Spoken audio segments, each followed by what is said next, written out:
ॐ श्रुतिस्मृतिपुराणानाम् आलयं करुणालयं नमामि भगवत्पादं शङ्करं लोकशङ्करं शङ्करं शङ्कराचार्यं केशवं बादरायणं सूत्रभाष्यकृतौ वन्दे भगवन्तौ पुनः पुनः ईश्वरो गुरुरात्मेति मूर्तिभेदविभागिने व्योमवद्व्याप्तदेहाय दक्षिणामूर्तये नमः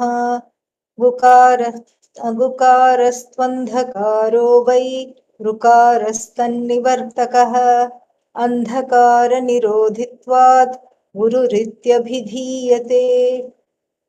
ॐ सहनाववतु सहनौ भुनक्तु सह वीर्यङ्करवावहै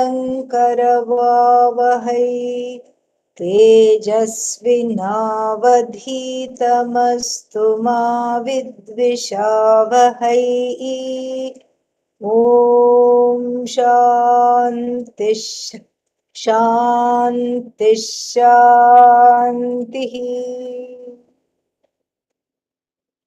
ॐ नमो भगवते वैवस्वताय मृत्यवे ब्रह्मविद्याचार्याय नचिकेतसे च। Namaste to all.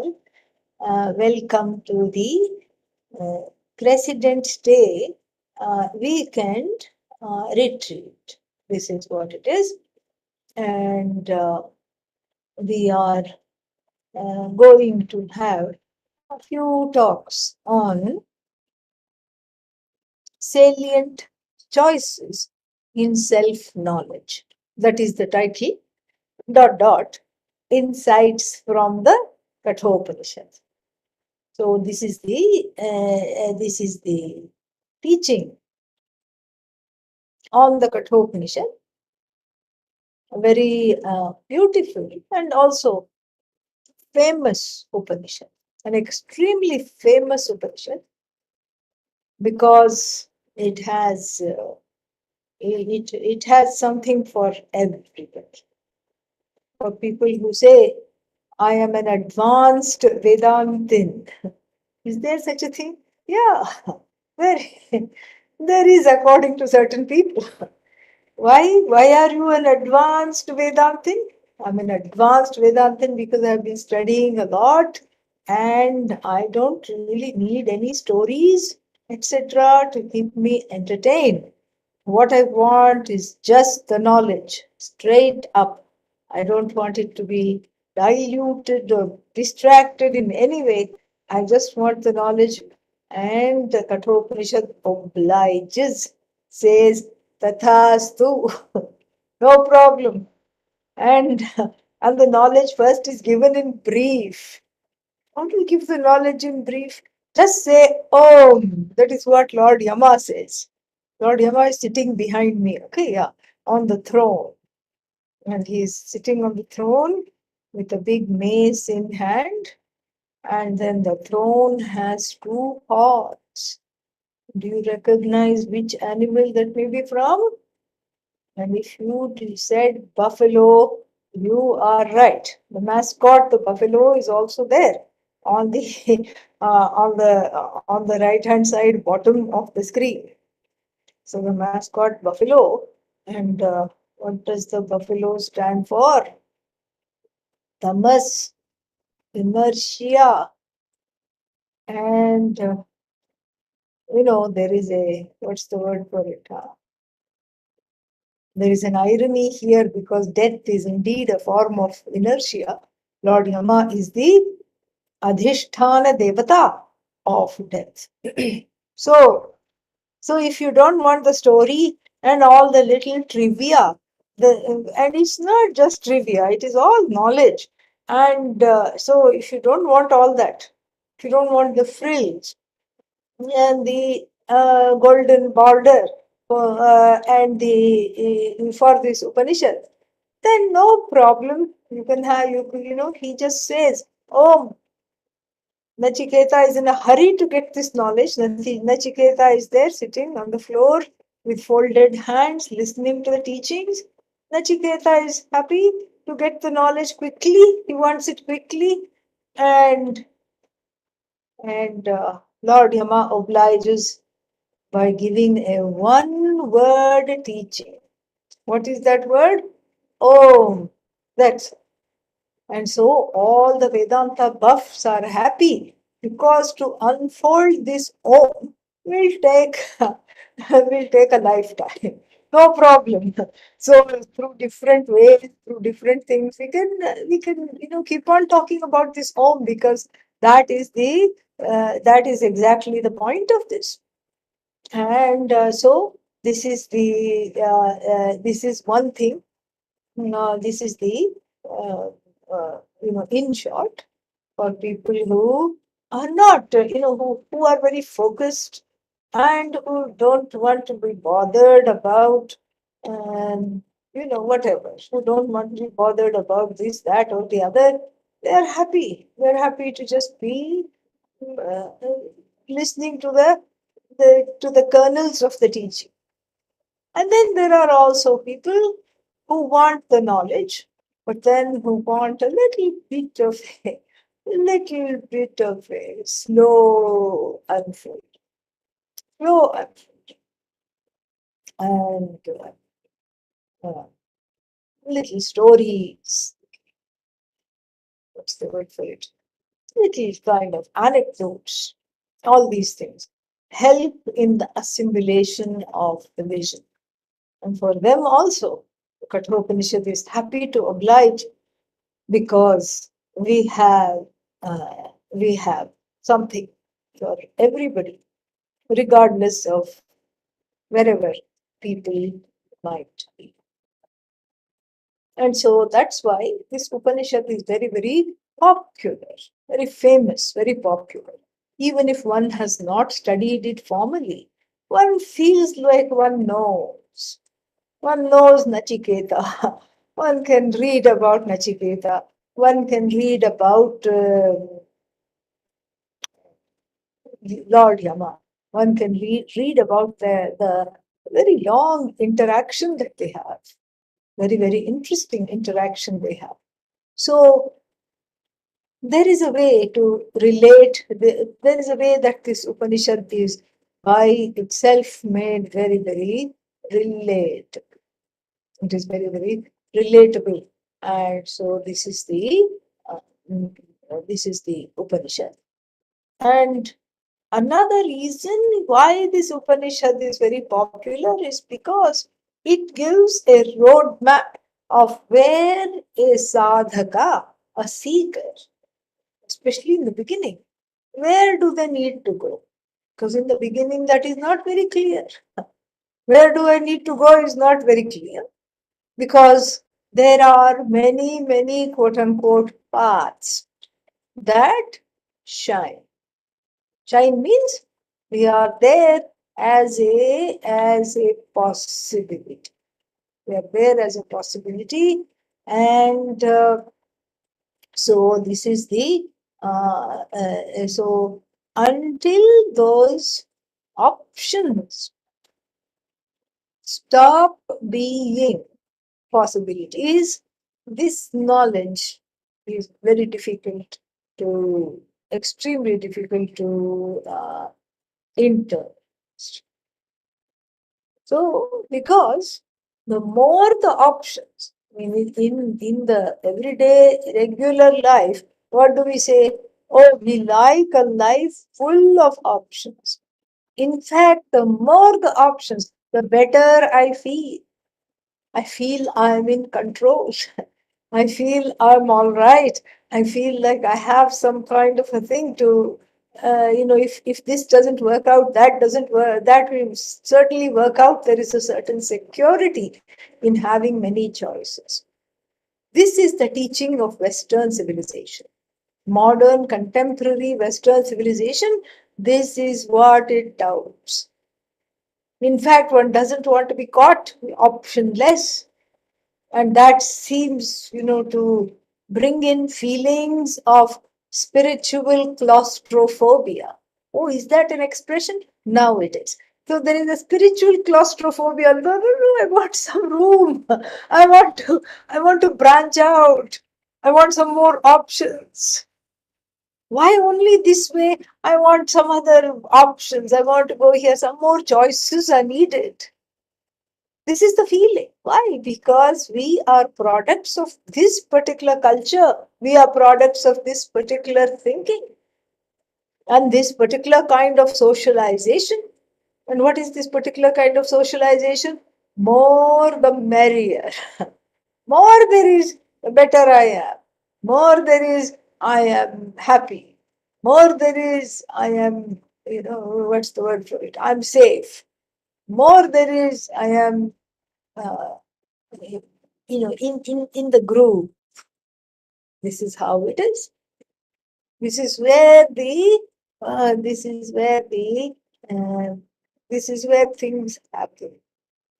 This is how everything is uh, talked about.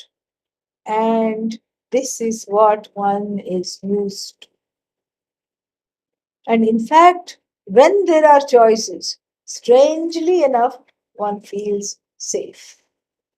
And what is this safety in choices? Somehow it is connected to feeling in control.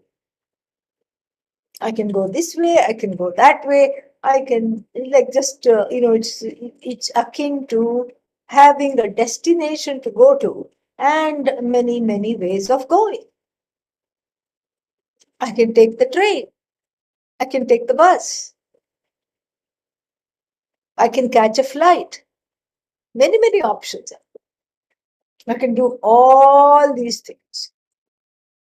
And then supposing somebody says, you can't drive there, you can't take the plane, there is no bus and nothing there. You just have to walk. That's the only way. Then immediately that destination becomes a little scary because one feels out of control. And that's part of it. That's part of the human psyche. Another problem is that one feels insecure. There is a kind of an insecurity connected with the expression of these choices. And especially the fewer the choices, the more insecure I feel. That's why we like to show up. We like to be surrounded by options, option, option, option, option. And in fact, what the Kathopanishad is going to tell us, that these options themselves are the downfall of the seeking itself. The seeking and the seeker both. This is the problem. And this is the downfall of the seeker, the downfall of that which is sought. Because one gets completely in a cocoon, surrounded in a cocoon of options, temporarily feeling safe, but one is not able to break through this cocoon to look at what this vision is all about. And so, sometimes, many times, what happens is that the ways of the world, the ways in which I have been raised, the socio-cultural milieu, which informs not only my choices, but which informs me that I have to be surrounded by choices, and that's the choice I make. I make the choice to be surrounded by choices, may not hold in good stead where this knowledge of the self, Atma Jnanam, is concerned. Why? Why not? Because there is a very peculiar situation that surrounds both the seeker, all three things, the seeker, the quest, and the destination. One is in a very, very peculiar situation. And what is this peculiar situation?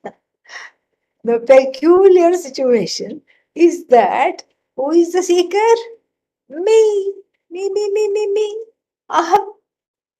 I I am the seeker. That is not a that is a no-brainer. I know I am the seeker. Then what is the sort? Hmm? What is the sort? That also is me. Aham. Me. Seeker? Me. Sort? Me. And then the quest itself? What is the quest? What is that which connects the seeker to the sort? That is also me. That's why the whole Shastra, Vedanta Shastra, is called Me Mamsa. It's all about me. That's all it is. Seeker is me, sort is me, quest is me, destiny is me. The one who is walking on the road is me. In fact, the road itself is me. Nothing other than me. Then a very important question arises. If it's all about me and I have to know about me, then why do I have to sign up for this retreat and come to you? Why do I have to come to you? It's all me, correct? It's a completely solipsistic enterprise. It's a solipsistic, what's its name? Quest. It's all about me. I am the one seeking. I am the one. I am the one getting here. I am the one walking. I am the seeker. I am the sought. Okay. If that is the case, then why do I have to come to you? Who I don't even know, perhaps. And then why do I have to come to you? And why do I have to? Why do I have to come and uh, look at this particular uh, situation? Why do I have to look at this situation? And why do I have to go to somebody else in order for this knowledge of the I to be unfolded? Why do I have to go to someone else? Because it is all about me after all. Why not I find out by myself? In fact, it is not for want of trying. We have tried to find it out all by ourselves. We have done that, been there and done that. And in fact, if we take the Upanishads view, we have been doing that and been there and done that life after life after life after life. That's why Lord Yama is the teacher of the Kathopanishad, because even though we may not know all our lives, he certainly knows everybody's life after life after life. This is one of the reasons why he is the teacher in the Kathopanishad. There are other reasons also, we'll be looking into that. But this is one of the main reasons, because he knows. And so it is appropriate for him to say, okay, you have tried to figure this out on your own. Like a 2-year-old who cannot tie the shoelaces of the shoes, but yet it will not allow the father or the mother to come near it to tie the shoes. I want to do apne aap all by myself. Me. Don't come anywhere near me. I can do this. I can do this. And then after tripping and falling a few times, then the child says, okay, I need help. Perhaps I need a little bit of help. This is exactly what it is. So it's not for want of trying. It's not for want of trying to figure it out. In fact, we have done that. Been there, done that. Have we tried intuiting our way to this knowledge of the self, which says that you are free from sorrow? You are free from all afflictions. In fact, you are one with that which is the cause of this entire universe. You are one with Ishvara. You are limitless. You are great. You don't need anything to become great. You are great by yourself without any accomplishment. If all you do from this point on till the breath leaves the body, if all that you do is sit and breathe, you are still great. You are the not only significant, but the only thing that is significant in this entire universe of Nama Rupa, names and forms. This is the vision. Oh, say a little more. It feels good to hear about it. Exactly. Feels good. Feels wonderful. But why does it feel wonderful? Because that's exactly what I want to be. What I want to be is exactly what the Upanishad talks about. And, and therefore, it feels. So, one thing we already know about the Upanishad in general is that it is in keeping with the human quest. The human quest is to overcome what Pujya Swamiji used to call a life of becoming. Samsara is best translated as a life of becoming. And what is this life of becoming? Becoming something or the other. Becoming famous, becoming rich, becoming well known in this or that sphere, becoming an expert, and becoming more lovable, becoming more acceptable to others, and by default to oneself as well, by extension to oneself as well, becoming more compassionate, becoming more accommodating, becoming less and less and less sad, becoming happy, and becoming all the time, becoming something or the other. This is the human. Any which way you look at it, there is a lack. There is a lack of there is all kinds of lack. There is a lack centered on this I itself, there is a lack. I am not acceptable to myself. This is the conclusion that one has drawn already. Why are you not acceptable yourself? Because look around. There are more people who are much more famous than I am. If you Google their name, look at how many hits you get. And if I Google my name, I don't get hardly anything. Please look how much more accomplished people are. I want to become like them, become like somebody else. So, any which way you look, there is a lack. There is a lack from the sense of being. There is a lack centered on the I uh, from the standpoint of finances. Definitely. How do you say there is a lack uh, from the standpoint of finances? There is a lack. How do you say? Well, just ask anybody for money. What will they say?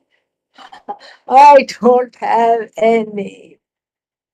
The richest person can be reduced to poverty in an instant if you ask them for a donation. You ask somebody for a donation, what do you get? Oh, so sorry, don't have any.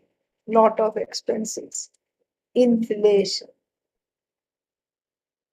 Look at the price of eggs. Oh, but I thought you were vegetarian.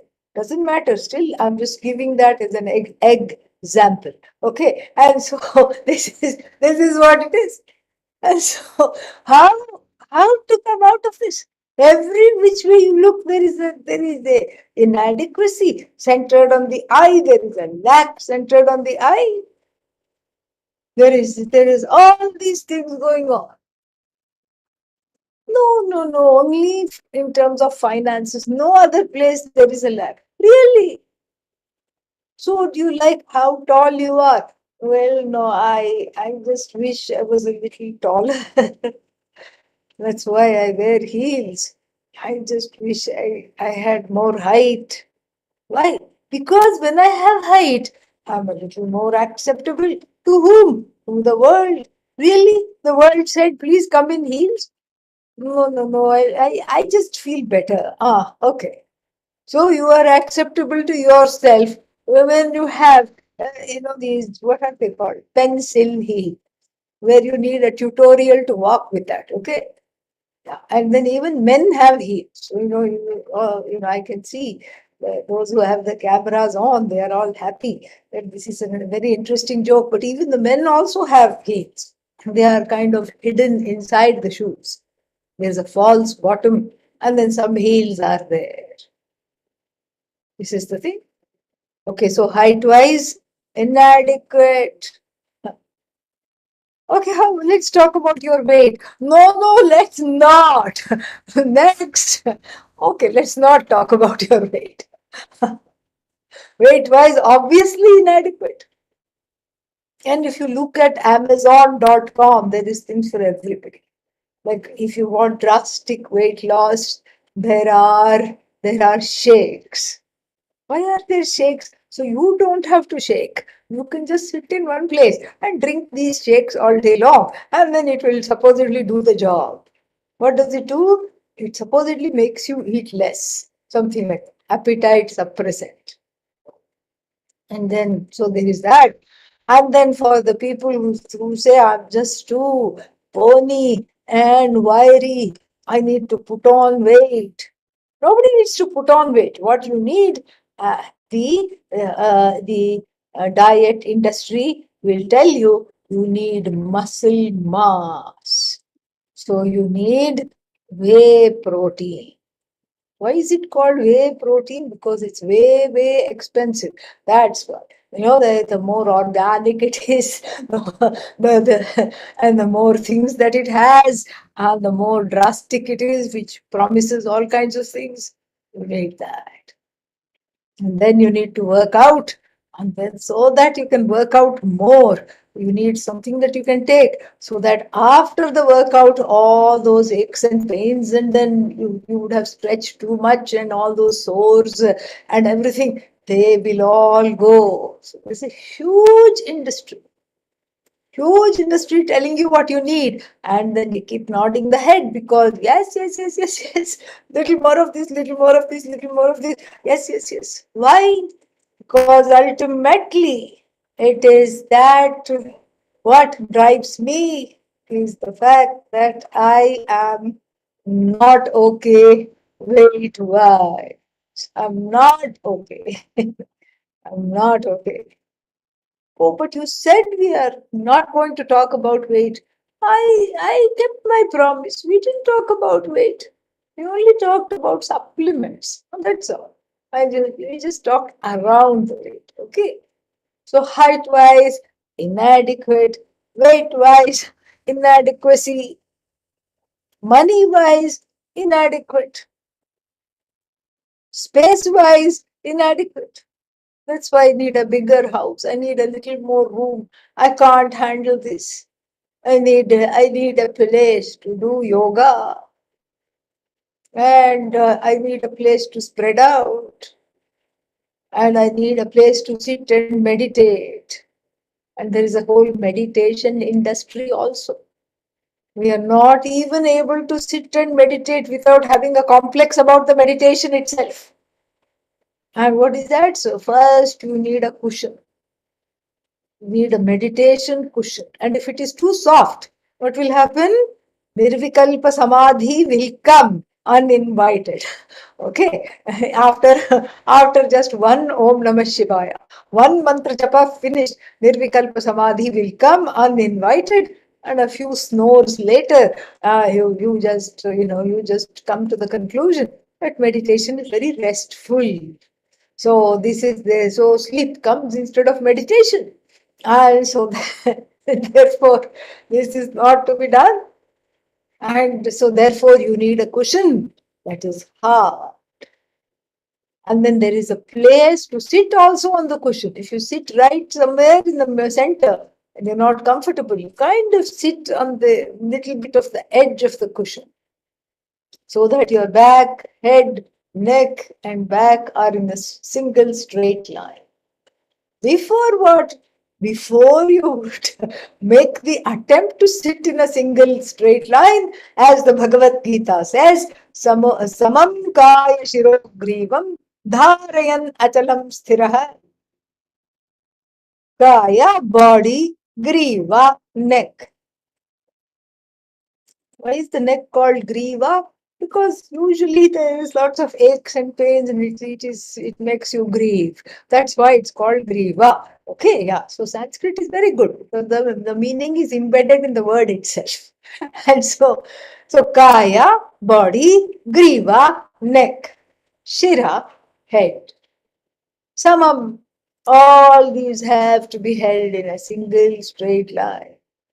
But now you have the cushion to do it for you. You just sit at the edge of the cushion and then immediately you kind of propel forward a little bit and then you are already in the posture. Then you need a device to bring you back to yourself, to shut out all the noises, the annoying traffic and the people walking outside the window. And if you're in India, so many things, people who hawk all kinds of things. What do they say? Oh, I need this, I need that, I want this, I want that, all these things. The people who are selling this and then people who are buying this, all these people. And then so many household noises, construction noises you want to block out. So you need a bell. Oh, I can get one from the puja room. Ding, ding, ding, ding. No, that bell is useless. Look at the Buddhists, how far they have advanced in meditation. Why? Because they have a meditation that looks like a bowl. It's a singing bowl. It's very beautiful, actually. So, and also very costly. And so you just, and then it comes with a little wooden stick to kind of stir the bowl and have a little hum going to go along with your chanting of Om. And then you just hit the side of the Tibetan singing bowl and then you just rub it. There's an art to doing it. It's all very Zen. And then what happens? And then you get in the place and in the mood to meditate. But then that bowl also needs its own cushion. And then you need a little cushion because otherwise, if you put it straight on the floor, the noise, the sound will just turn a little, it won't be so pure. So you need a cushion. You need a bell for the meditation. And you need a cushion for this bell. All these things. Nothing wrong. But it just goes to show that, when one feels that I'm not able to meditate because I don't have all these things, or because I'm disturbed by the birds chirping outside, this is what one has to understand. That no matter how, have the bell, have the cushion, nothing wrong. Have the carpet, whatever you need, have it. But your meditation is not dependent upon these accoutrements. That is the idea. But if you feel that the meditation is dependent upon all these things, then that means there is an insecurity, a sense of lack, inadequacy centered on. So inadequacy in finances, inadequacy, any which way you look at it, there is a whole host of complexes. So this is kind of a spatial inadequacy. I don't have the space to meditate. Whether we are talking of external space, which has to be controlled, which has to be exactly as it is. Of course, nobody is saying go to a fish market or a vegetable market and sit there and meditate. It's not a place of meditation.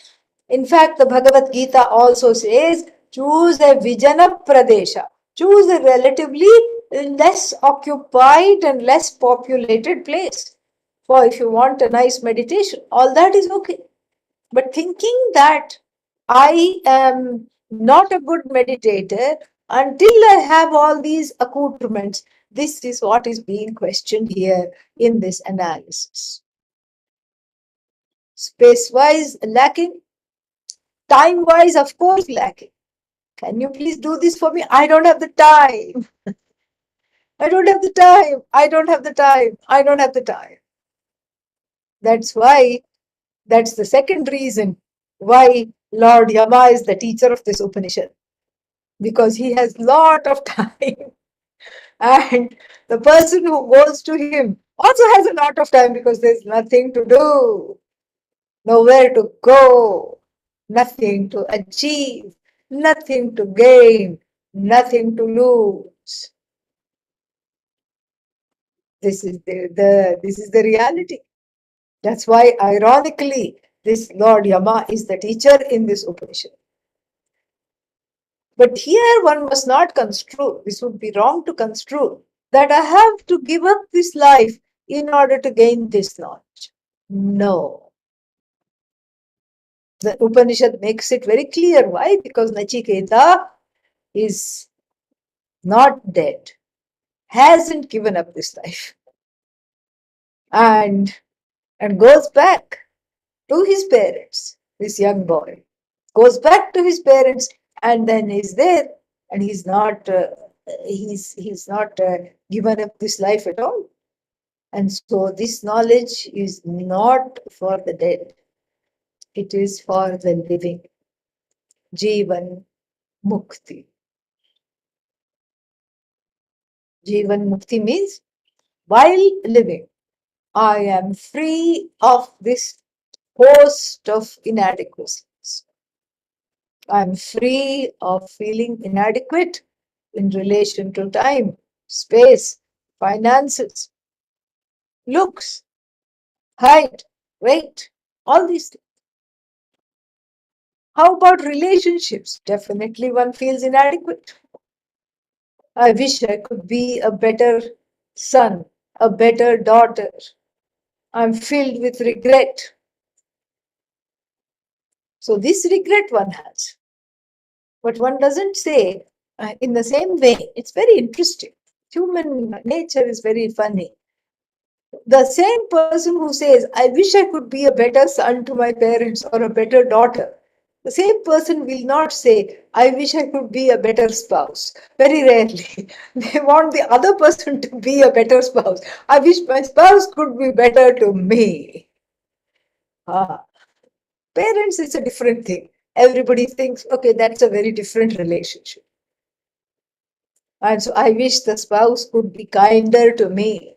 I wish the spouse would not miss the significant other, would not misunderstand me. I wish the significant other would just read my mind and do all the things that I wanted and refrain from doing all the things I do not want.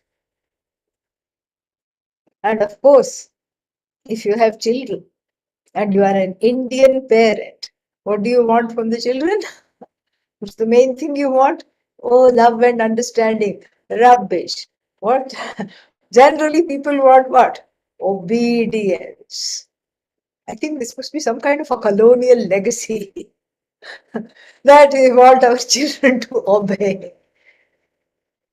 The Victorian way of upbringing, raising children or something like that. Some kind of a colonial remnant.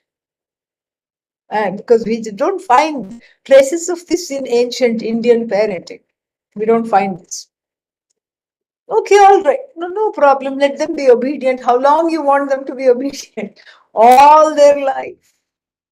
Even after I go, They have to be obedient to my ethics, to my values, to my principles, to my desires, whatever I have instilled in them.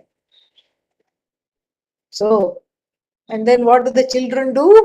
Run away. That's all they that's all they will do. What else will they do?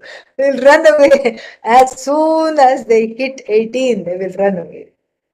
They will run away from the values, they will run away from the ethics, they will run away from anything connected to you, if that is the case. Yeah, that's why I'm studying Vedanta, because they have already run away. This is the thing. And then, of course, in the question answer session, a question will come. How to teach the children Vedanta? What you're talking is very wonderful. How to give it to them? It's not for them, it's for you. Oh, it's for me? Yes, it's for you. The Vedanta is not for children. It's for the parents to stop putting pressure on the children. Because once the parents are educated in Vedanta, they are free. And they are in fact better, more objective, less demanding, more contented parents, more present parents who don't see the children as an extension of them. That is what one has to do. And so, relationship wise, there is inadequacy. Friendship wise, of course, there is inadequacy. Every party becomes a torture. First of all, what to wear. And as you know, as one crosses the year 40, one forgets very quickly what one has worn to the last party. And then there is a pressure, oh my God, I have to wear something else, different. They'll bring the same dish, but they'll wear something else. They'll bring the same dish, chole. And then because there's no cutting involved, it is easy to just, especially in America, because you get all the garbanzo beans are easy. You can find them, and then you can even get a ready-made sauce or make it and keep it in the freezer, and then put the two together.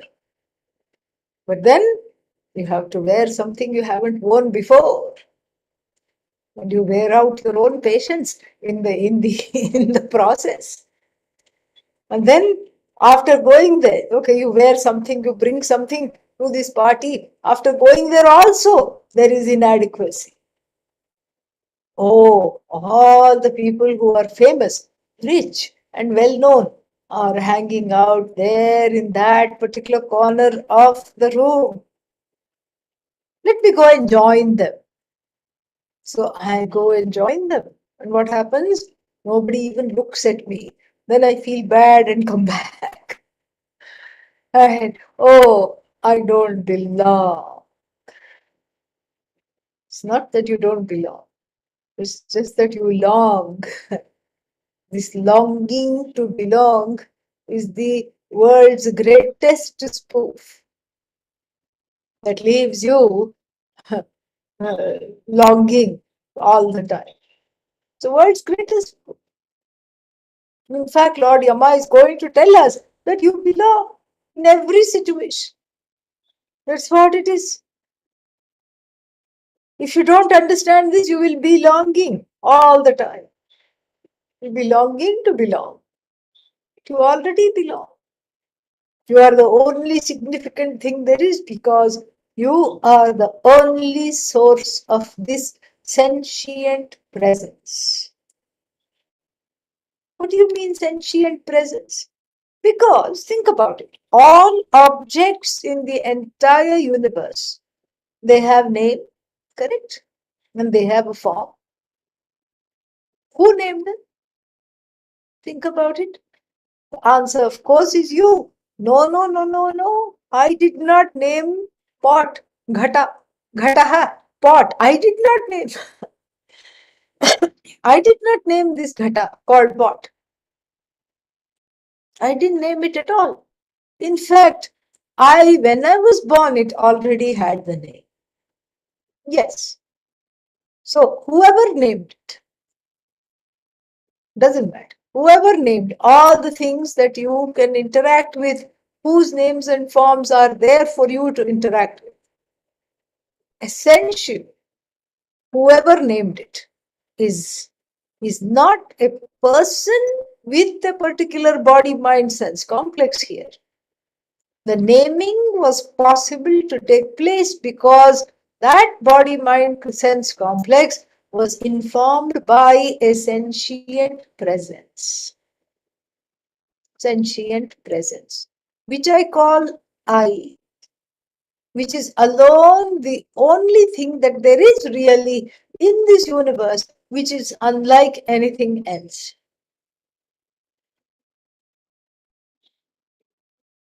So if you say hat, coat, shoes, umbrella, they all go together because they're all outerwear that you leave at the front, in the front of the house.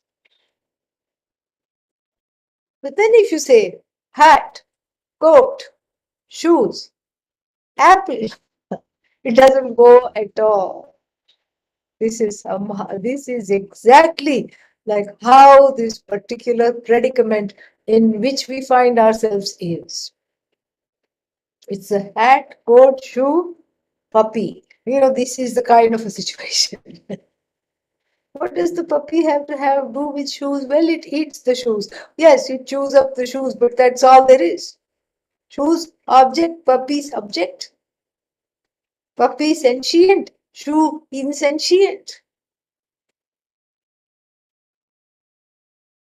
You can say shoe to the puppy and the puppy goes away. But if you say shoe to the shoe doesn't go away. It doesn't have that sentient presence. It's that sentient presence which we are talking about, which is the distillation of the word I. When you look at I, and from the standpoint of taking away all the things that are finite, this is the third reason why Lord Yama is the teacher of the Upanishad, of this particular Upanishad, because he knows how to sift the finite from the infinite. So what about this body? Comes to an end, finite. What about this mind? Finite. Senses, finite. Sense organs, finite. Organs of action, finite. Mind, finite. Buddhi, finite. And the five elements from all this, from which all this came from, finite. Everything is finite, finite, finite, finite, finite, finite, finite. And then, so therefore what? Therefore, this is, if this is all finite, then what is it that does not go away? What is it that does not go away? What does not go away is this I. That can be sensed in and through all those inert objects, such as the eyes, the ears, the body, the mind, etc. The eyes function because of the presence of this I that makes the eyes function. The ears function because of the presence of the sentient being backing the ears. The olfactory nerves, the tongue, the sense of touch function because of the presence of this shining, self-existent, self-effulgent presence, being. That is the I. So you may not have personally, in this particular iteration of the body mind sense complex, named the pot, but still the one who named the pot is that presence alone. That's why I say it is you, because there is only one such presence. Many bodies, many minds, many senses, many complexes, let's not forget. Many, many, many complexes. Many, many, many sense of inadequacy and lack. Many and varied sense of inadequacy, lack, etc. But then there is only one I. One I. How do I get my mind around this? How do I wrap my mind around this? Another Upanishad, the Chandogya Upanishad this time, says, Sadeva Somya idam agre asit ekameva dvitiyam vacharambhanam vikaro namadheyam mrittika ityeva satyam. This is what the Chandogya Upanishad says. Shvetaketu, who did not like his name and had changed it to Shvetu. I'm just imagining, okay? Because he was a typical young adult. Simultaneously, both the pride and the bane of his parents. Why? Because he was brilliant. He had aced all his university classes, University aka Gurukula, ancient university. He had aced all his classes and he had come very, very far above all his peers intellectually. He was well rounded. He knew sports, he knew this, he knew debate, he knew everything. In a way, relatively speaking, he was kind of all knowing. And with these accomplishments comes naturally a sense of hubris. East or West, I am the best. Who else is there who knows this better than I? And this fellow comes home from the university, having graduated. Snataha. Snataha actually means having taken a bath. But what is the connection between bathing and graduation? There is a special bath after graduation ceremony. You take a bath and you declare, okay, I'm no longer a student. So he comes, Snataha. He's got a double meaning, not just taken a bath, but taken this special graduation bath called Avabhrita Snanam. Avabhrita Snanam means graduation bath. So having taken the graduation bath, this person, this Shvetu, comes back to the house. And in fact, there is a, what's it say? There is a saying.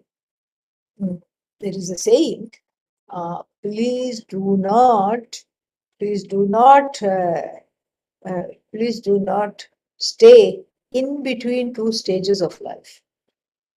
What is the first stage of life here? Brahmacharya, studenthood, discipleship, which Shvetaketu has finished. How do we know he has finished? Array, I told you he took a bath, a ritualistic bath. That spelled the end of his student days. It's called Avabhrita Snanam. Okay. So then, what is the next stage of life? Next stage of life is householder life, or rather, as I am prone to call it, house held life. Because if you are the householder, you should be able to leave anytime. You should this is if this is the house you're holding it, you should be able to drop it. And you say, no, no, no, no, no, not ready to drop. This is not a good time to sell, and all these things. This is what, actually, it is a good time to sell. But proverbially speaking, it's not a good time to sell. I can't do this. I just, so many responsibilities. I want all my grandchildren to come here. That's why the house is so big. Your dream house slowly turns into a nightmare. Too much to upkeep. And the aforementioned grandchildren are either unborn and not yet there in the physical plane, or they are, they hardly ever visit. So like this, the human situation is exactly like this. Now back to this discussion. So you are unlike anything else. You're not like anything else at all. Nothing is like you. Think about And this Shvetaketu is told exactly that. And he comes home all puffed up with pride like a popcorn, fat, and fat in the head, okay? Yeah, fat in the head he comes. And then what does he do? He just struts around, making a nuisance of himself, and the parents look at each other and they say, what?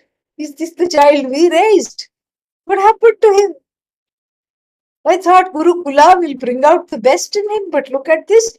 It has brought out the worst in him. Kuch gadbad hai. There is a problem. Definitely there is a problem. What is the problem? We have to find out. There is definitely a problem. So Shvetaketu in the Upanishad is called Anujana Mani. Mana means a sense of pride. Manita, that is the abstract noun. Mana, Manin, the one who has mana. Anujana means, it's a technical term, which means the, what is that called? The iteration or the repetition of the Vedic mantras is called Anuja. Anujanamani is the one who says or who thinks, east or west, I am the best. How? In terms of chanting and repeating. So they will chant a line. Om Sahasra Shirsha Purushah Sahasrakshas Sahasrapat. And then they'll look around to see who is listening and who is admiring them. This is Anujana Mani. And unfortunately, our Shwetu was just this, strutting around. And the parents call him, make him sit down. It takes a few tries because he has the noise cancelling headphones and he's listening to some music for himself. And so after a few tries, he finally is made to sit down. And the parents just have one question.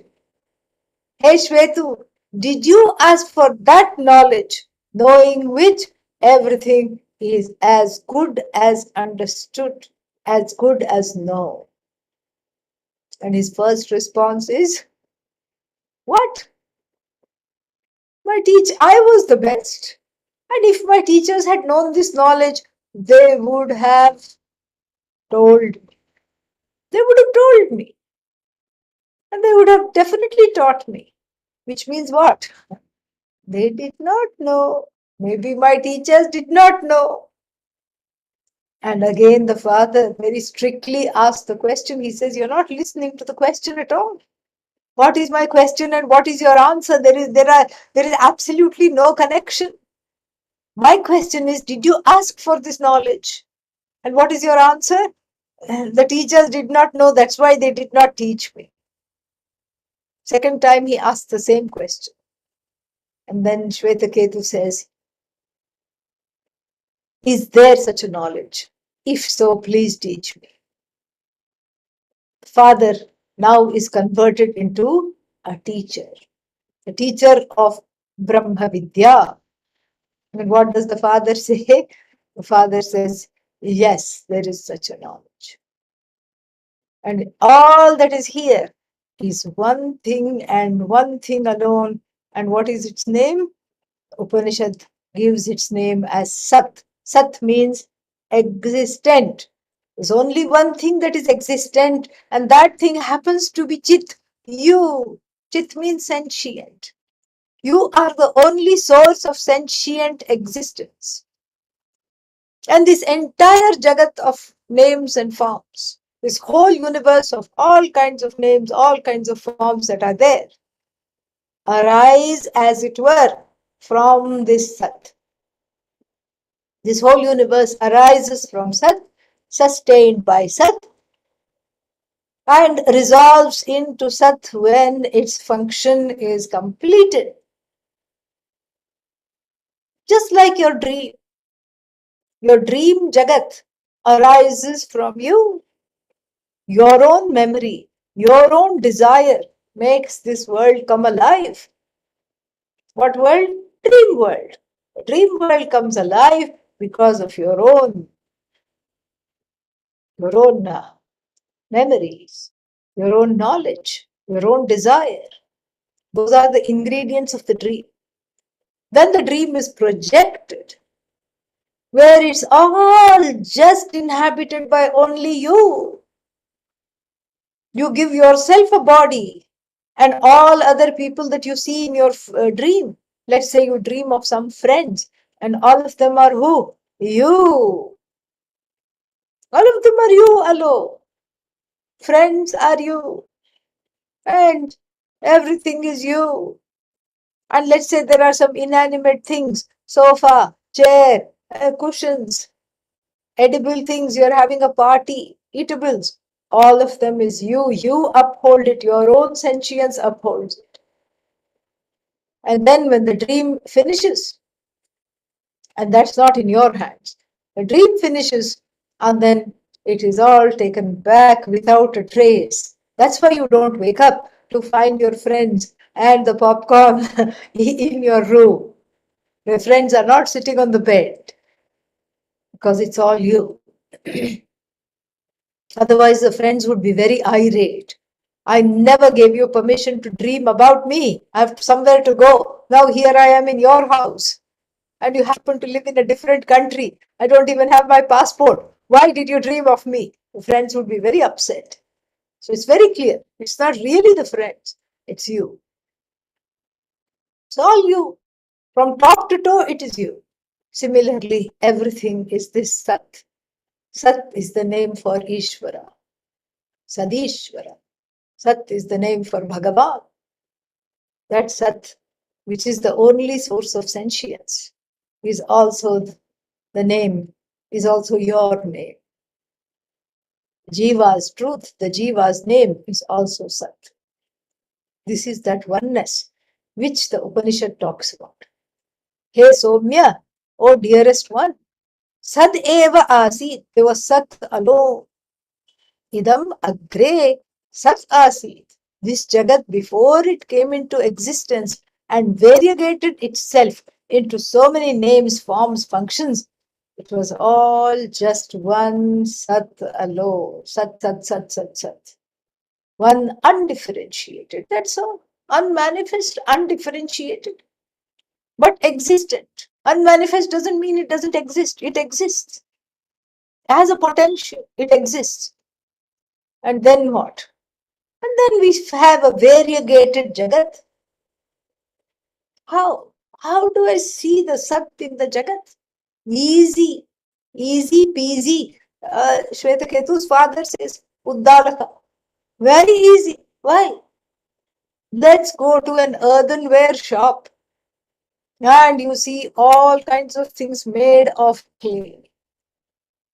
You see clay diyas. Diyas means little clay lamps in which you put oil and a wick for Deepavali. You see clay diyas. You see pots. Small pot, big pot, medium-sized pot, etc. You see diya, you see pots, you see vase, and you see jug for drinking water. You also see Krishna figurine made of terracotta. All these things you see in the earthenware shop. But do you really need to do a PhD on each and every one of them? Each and every item? Well, it is my prerogative. Yes, you can do a PhD on each and every pot. But ekena mritpindena sarvam mrinmayam vijnatam syat. But if you just study one lump of clay, the entire knowledge of the earthenware world delivers itself into you effortlessly. Effortlessly delivers itself unto you. You do not have to do a PhD and a deep study of each and every part. You don't have to do that. You just look at clay. Oh, this is how it is. It's a little sticky, and you add water, and then it becomes very malleable, and then you have the potter's wheel, and you throw the clay. It's like just the potter making the thing. It looks very easy, but it's very difficult. You try to make a pot or a cup. You say, "Oh, I'll make a nice coffee cup for myself," and then it just collapses. It becomes a purse that you can't even use. Okay, that's what happens if you don't know how to do this. But then it looks very, very easy. The wheel is rolling and the potter is fashioning. Oh, it looks like a vase. No, no, no, no, no. Again, then just put it down and then fashion again. Oh, now it looks like a pot. Well, yes, it's got a nice pot belly. That's why it looks like a pot. And then the belly is fashioned. And then, no, no, no, no, no, no, no, no, no. That's not a pot. It's something else. It's like a little, like a little kettle. And then you can just make various things out of it. Same clay. And then if the potter gets tired of playing with the clay, just makes everything collapse like this and throws the clay back from the wheel onto the side of the workshop. And so this, so everything is, the clay world is mrinmaya. Mrinmaya means vikara, modification of this clay. Similarly, the Jagat, the whole universe, is as though a modification of this Sat. That's all that there is. Oh, but then what about all these word names and forms that I see? What about these variations? So many variations. Even in one species, there is genus, and then there is species, and there's all kinds of things. There are so many varieties. How do I wrap my mind around this? Uddalaka just dismisses it and says, Vachalambanam, Vacharambhanam, Vikaro Namadhe. All vikaras, all so-called modifications of this Sat. The whole world is Sat. Sat plus name, Sat plus form. Sat is I, Sat is sentience. Sat is limitless sentience, which is existent. Sat is Satchidananda. So this Satchidananda Atma alone is. But what about all these things? All these things are not away from Atma, from I. Nothing is away from the I. But the I is separate from everything else. Nothing is away from this I. So what is this I?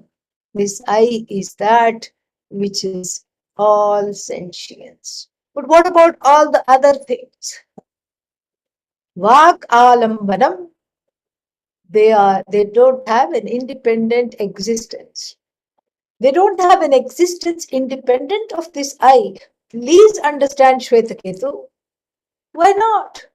Because because they are dependent upon this self-effulgent presence that I call myself, even in order to be cognized, objectified. Their existence is dependent on me, not the other way around. The pot doesn't say, "Hey, human, come here." I say, "Oh, this is a pot." This is what the difference is. There is a big difference. The difference is that you are the only significant thing in the whole entire universe. There is nothing like you. There is nothing unlike you. There is nothing other than you. All that there is one I, self-effulgent, limitless, free of afflictions. The only sentient thing that there is. All that there is just you. There is nothing other than you. But what about all this that I'm interacting with and taking so seriously? So seriously, I'm taking everything I'm taking so seriously. What about them? They are just words and which have a meaning. They are words, Shwetaketu, with meanings attached to them. Sofa, meaning. Word. Everybody knows, comfortable place to sit. So far, so good. Meaning. Word, meaning. Table, word and meaning. Computer, word and meaning. Microphone, word and meaning. Window, word and meaning. A word whose meaning we know and we share. Door, word and meaning. Street, word and meaning. House, word and meaning. Sky, word and meaning. Road, word and meaning. Flower, word and meaning. Other human beings, other beings with names and forms, word and meaning. But the one who cognizes is this I, and I alone is there. There is nothing other than this. So I inhabit this world of word and meanings. And if I know that they are word and meanings, then the whole world becomes a lot of fun. The whole world becomes a lot of fun. I can play. I can play in the world of words and meanings very, very happily. Atma Rama, I can become. I can become Atma Rama. Oh, that is somebody's name. No, not really. It is a name. It may be a name, but it has a wonderful meaning. Atmaratihi, Atma Rama. Atmaratihi means the one who plays. The one who plays. And this is the one. Plays, plays, plays. Why? Because I know everything is word and meaning. I know it lacks the power to do anything to me. It doesn't have any say over me. I know that. And if I don't know that, I better find out. Yeah, I want to find out, but I want to do it all by myself. Well, I told you, it's not for want of trying that people come to Vedanta. How has it worked out for you? Have you found what you needed? Have you found that which is in keeping with your quest? Have you discovered yourself as free of name, form, and free of all afflictions, and free of being tyrannized by other names and forms? Have you discovered that? No. Okay. Keep quiet and attend the next session. That's all I have to say. What else is there to say? What else remains to be said? No? Oh, but I thought we were studying the Kathopanishad, but suddenly now we are studying Chandogya Upanishad. And you know, what is this? You should learn how to remain on track. You are going all over the place. You should have more focus. You know, this is what you should do. Agreed. Okay, more focus. Means what? More Upanishads will be brought in. That's what it means. Because each Upanishad feeds off the other. There is Ekavakyata, Samanvaya. Samanvaya means a technical term. It means that there is a unanimous message. There is a synergy about the Upanishad. So if we go Upanishad hopping, it is all part and parcel of the pedagogy of the teacher. Oh, but we have wasted so much time. In that time, we could have been studying the Kathopanishad. Don't worry. When we study the Kathopanishad, what is the message? Same message. That's why it's called Upanishad. Shad, that which makes you shed. Shed what? These kinds of notions. Oh, we had to study this and now we are studying that. That's a notion. That's what you have to shed. Because it comes in the way of just listening and being free. And allowing oneself to be led. That's what it comes in the way of. So the word shad means to shed. In fact, it should be called Upanishad, that which makes me shed my complexes, that which makes me shed my notions, that which makes me shed all the things, this wanting to become, all the things, in other words, in short, that which does not belong at all. Upanishad. Shad, that which destroys. Destroys what? This life of becoming, samsara. It destroys samsara, it destroys that penchant or that wanting to become, it destroys. Why? Because it gamayati. It the same shad meaning. Another meaning is that it takes you, it repatriates you with the meaning of the word I, which is the cause of the universe. That Sat, from which everything has come. This is what it leads you to. And then it does that by taking away all that doesn't belong, all your complexes, all your insecurities, all your notions. But then if the notions go away, they'll come back. No. That's the third meaning of the word shad. Once it goes away, never, ever, ever does it come back. It goes away for good, because that is in the wake of this knowledge. Those feelings, those ideas, those wrong thinking, they are all neutralized completely and totally neutralized. This is the knowledge, this is the teaching in which we are going to embark.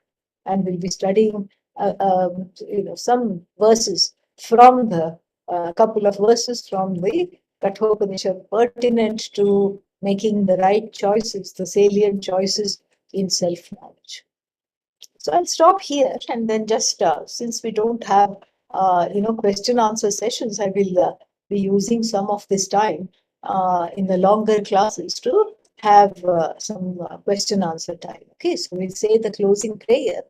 And if you have questions, you can ask in two ways. You can either unmute yourself and ask, that will be quicker if you want to do that, or you can type your question in the chat box. All right. ॐ पूर्णमदः पूर्णमिदं पूर्णात् पूर्णमुदच्यते पूर्णस्य पूर्णमादाय पूर्णमेवावशिष्यते ॐ शान्तिः शान्तिः शान्तिः हरिः ॐ श्रीगुरुभ्यो नमः हरिः ॐ. Thank you. Any questions? Swamiji, very nice to see you. Very nice. Wonderful, Lalji. I'm so glad you're here. Yeah, I'm so blessed. Nice seeing you. And very nice, teaching. Wonderful.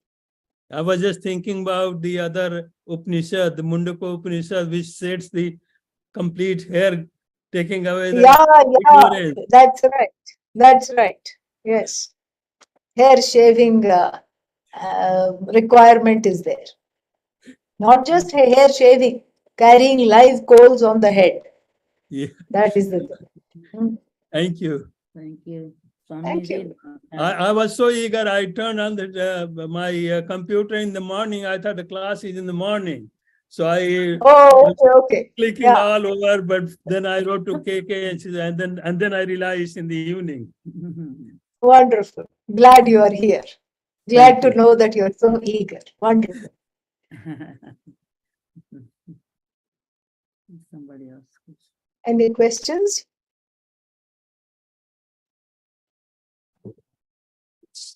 Thank you, Amma.